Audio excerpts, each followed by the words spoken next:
These are a couple of things that you should know before you get a Mavic Air drone.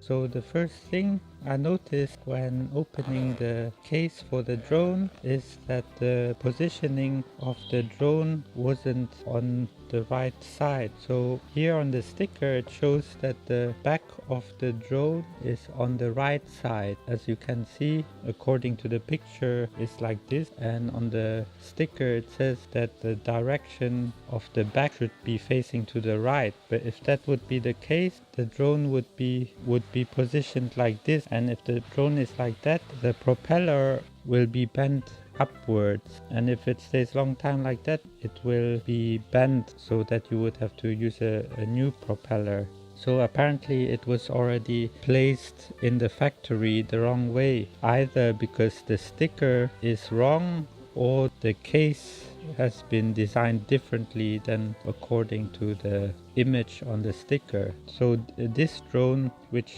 I unpacked, was placed wrongly inside the case from the factory. So the correct way to place it is the front needs to be facing to the right and the back to the left. You can see that because the deepening of the case is especially made for the bottom propellers, because as you can see, the bottom propellers go up until here, but they go further backwards, whereas the top propellers are more to the front, and there's 1 centimeter space on the top. So you can see here the bottom has a longer spacing for the bottom propeller, so like that when you put it in the case it won't be bent. But the one I got, the propellers were bent, so I had to use the spare propellers which were included in the box. So when you replace the propeller, you will see that each side of the propeller is different, and also the cylinder of the drone also have a marking. So basically there are two different types of propellers. There's the one with the white twin horizontal markings of a white line, and the plain propeller with no markings at all. And if you look closely on the cylinder of the propeller, you see also a white marking there, and the other one has no marking at all. So at the beginning I put on the propeller for the wrong side, so even if it's not the correct side, it will still go in somehow. If you put the propellers on the wrong side, instead of lifting the drone, it will push the drone down. So I did that mistake, and the back side of the drone didn't want to lift while the front side wanted to lift when I exchanged the propeller. So make sure that the white markings correspond with the white markings on the cylinder of the propeller. And all you have to do to take them off and put them on again is push them down and twist them to the left to take out, and to put them back on you do the same thing in reverse. You push them down and turn them to the right. And also when you want to take out the battery, you need to open the wings before you can slide the battery holder down and take the battery out. Whereas on the Mavic Pro, the battery, I believe, is on top of the drone, so you can take the battery out without flipping open the wings each time you want to change the battery or charge the battery. And also the anti-collision sensors, they only work during the daytime. So if you are flying at night, the sensors on the back and on the bottom and on the front won't work. So you only can use the drone very carefully using your own eyesight. And also I noticed at night when you fly the drone, it won't necessarily stay in place. It might move slightly in each direction. I guess it's because the sensors are not working at night or when it's dark. So you have to be very careful, especially at night. And also, although there is a USB-C port, this port can only be used for transferring files to your computer, but not for charging. And when you want to transfer files, you need to switch the drone on. and when you switch the drone on, it will be like when you want to fly. So everything is switched on, even the heat fans of the drone itself will switch on, even if you want to just switch it on to copy files using the USB-C port. So the best way to copy files from the drone is just to remove the micro SD card and use a card reader to copy the files to your computer.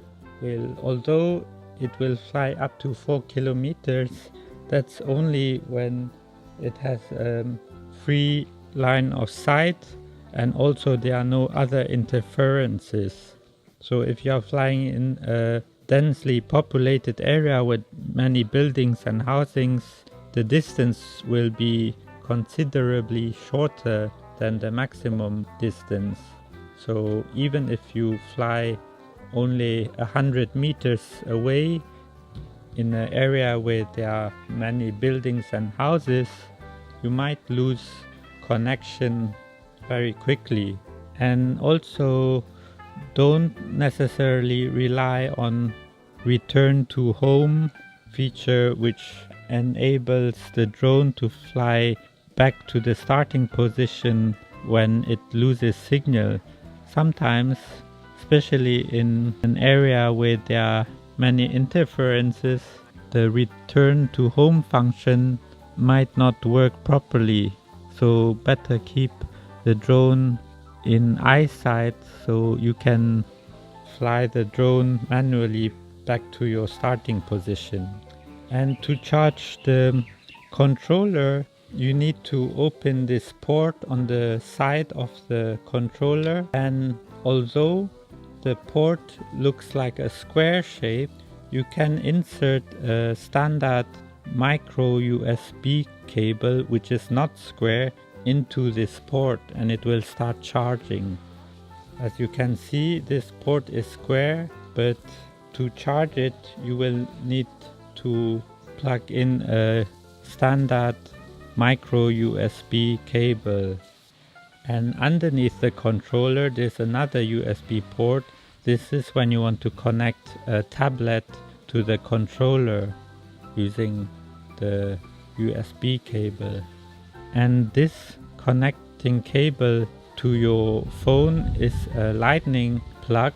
However, in the box they also include a micro USB plug and a USB-C plug, so you can attach any phone to the controller.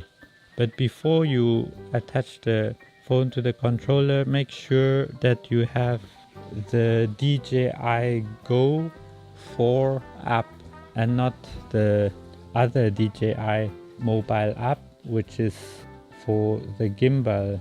The download is quite large, it's around 500 megabytes, so make sure you download that app first in advance. And the first time you start, you make a connection to the drone with the app, you might have to download additional updates such as restrictions zones, as well as firmware update for the drone itself. So make sure you are connected to the internet for the first time when you want to start the drone. And also, if you want to fly more than 20 minutes, I suggest you get an extra battery, or even better, if you can, get the combo version, which is the same like the normal Mavic Air, except they will include 2 extra batteries, but for only slightly higher price.